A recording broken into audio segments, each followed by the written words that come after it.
الوالدين الطماعه. شكون هما الوالدين الطماعه؟ وهما هادوك اللي كيبقاو يفضلوا واحد على واحد في ولادهم. واحد خدم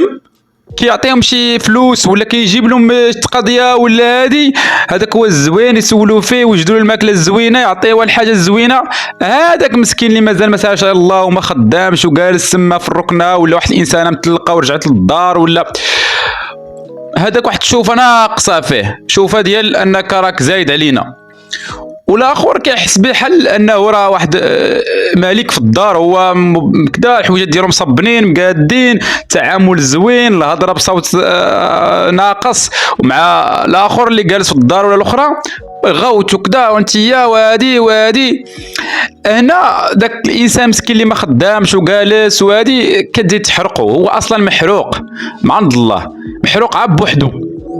محروق بوحدو، ما كاين لا خدمه لا ردمه، ما كاين حتى حاجه، كيتقاتل كيدفع كيقلبنا مستقبل ضايع مجهول ان صح التعبير، لا زواج لا اولاد لا حتى شي حاجه في واحد اللاج معين، وانت كتزيد ديك التعامل كتزيد تدمرو نفسيا لدرجه انه كيتعاطى لشي مخدر ولا كيتعاطى بسببكم نتوما، حيت نتوما عوض يلقى فيكم واحد لوسوتي واحد الدافع، واحد الاحتواء، واحد كلمه زوينه وهادي، لا نتوما كتمشيو ديريكت للجانب المادي وتبقاو تأنبوا فيه، والتعامل الغير المباشر بانك انت زايد ناقص. حشومه وعيب وعار الشيء اللي كديروا فيه.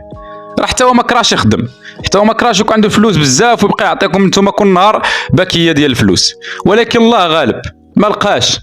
وقلب وتقاتل وما لقاش، ويجي انت تتعامل معك التعامل الماكله تخلوا الماكله ناقصه، شي شياطه على خوه الاخر اللي خدام، والتعامل مع اخر كيفاش كتعاملوا معاه، كون غير كتعاملوا تعامل واحد معاهم كاملين ما يهمش، غتقول لي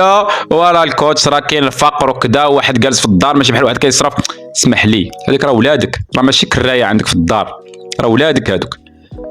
هادوك راه ولادك، واحد سال على الله، واحد مازال ما سالش على الله، واحد لقى الاسباب، واحد ما دارش، وانت الدور ديالك هو انك كلهم بحال كلهم بحال هذا ما تفرش بيناتهم، وداك الشيء غتحاسب عليه مع الله سبحانه وتعالى، غتحاسب على التعامل اللي كتعامل مع ولادك بالتعامل هكا، والله حتى غتحاسب عليه، حيت كتجرحوا وليداتكم، كتجرحوهم واحد جرح عميق لداخل، والله ما كتحسوا به، هما مساكن راه كيتقطعوا، كيشوفوا الظروف الوضعيه وكتزيد ديك التعامل كيزيد يدمرهم، الشهيه كيسدالهم. وعاد كاين شي والدين راه كيقول لك في خوشمو، كيقول لك في الصريح العباره، كيقول لك اسيدي سير جيم ما تاكل، جالس لي تما سير جيم ما تاكل، خدم اخويا واش انا نبقى كتافك عرض من كتافي، جالس لا بغي يخلص لا بغيتي تسكن. متفق مع واحد البعض، كتلقى مثلا واحد الاب والام خدام مساكن هما كبار والدري باقي صغير في عز الشباب ديالو جالس في الدار، راه بالسيف هادو بوحدهم ما كنهضروش على هادو، حنا كنهضروا على ناس مساكن الدري كيتقاتل كيمشي يبريكولي هنا كيقلب هنا، ما ساهرش الله، كيجي للدار بغى ينعس فيها، كاين شي دراري كيجيو غير ينعسوا غير باش يهربوا من هاد الهضره وقيل وقال، مثلا الماكله ما كياكلش في الدار، علاش كيهرب من هاد الهضره ديال الوالدين كتجرحوا وكتدقدقوا، هادو هما اللي كنقصد انا، ماشي دوك الناس اللي الولاد اللي كتافهم باردين جالسين في الدار وكيسينوا والديهم يصرفوا عليهم، هادوك بوحدهم باش ما نخلطوش الامور. الله يهدي الوالدين، الله يهديهم على ولادهم،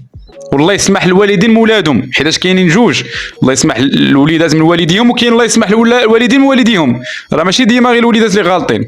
دمتم بصحه جيده وصحه فطوركم ولا تفعلت، ماشي غير كيبقى بيا الحال فاش كنشوف التعامل بحال هكا، وكيجيو عندي ناس كيعاودوا لي هاد البلانات هادو، كتلقى انسان عنده عقد نفسيه، ولا انه دابا ربي سهل عليه دابا، لكن بقات عنده عقد نفسيه من فاش التعامل فاش كان كيعاملوا والديه، بقى عندك شي مرسوم كيقول لك انا ما نساش الوالد فاش دار لي كذا، ما نساش الوالده فاش دارت لي كذا، ما نساش هذه وكذا وكذا، واخا كيتعامل معاهم وكذا، ولكن ديما باقي عنده واحد الغصه في القلب ديالو من جهه داك التعامل فاش كانوا كيتعاملوا معاه، فاش كان هو في الاحتياج ديالهم، وكان في الضيق، وكان مسكين ما عندوش الحل. اما دابا فاش سهل الله كاع بحال تعاملوا بحال ما تعاملوش، ما عندوش مشكل. دمتم سالمين.